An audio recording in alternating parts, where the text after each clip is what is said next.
খেলা হচ্ছে শ্রীলঙ্কার মাঠে, কিন্তু গ্যালারিতে ভরা ভারতের দর্শক, একটাও নাই পাকিস্তানের দর্শক, যা দেখে অবাক হতেই পারেন ক্রিকেট প্রেমিকরা। দর্শক, বহুত অপেক্ষার পর আজ শুরু হলো ভারত ও পাকিস্তানের মহালড়াই, যেখানে এদিন শুরুতে ব্যাট করতে নেমেছিল ভারত। শুরুতে ব্যাট করতে নেমে অভিষেক শর্মাকে ১৬ রানে হারায় তারা।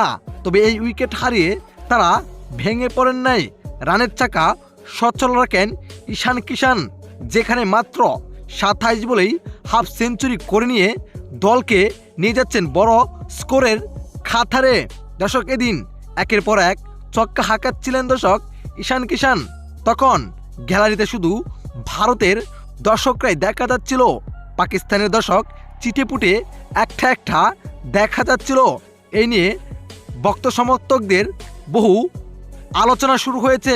অনেকে লিকালকি করছেন ভারত মনে হয় স্টেডিয়ামটাও কিনে নিয়েছে, শুধু তাদের দর্শকেই থাকবে।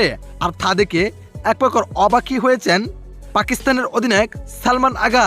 তিনি হয়তো ভাবছেন, বুঝলাম না ভারতের এত দর্শক, আমাদের দর্শক কোথায়? দর্শক, এই বিষয়টা আপনি কিভাবে দেখছেন জানাবেন আপনার মতামত এই ভিডিওর কমেন্ট বক্সে। ধন্যবাদ।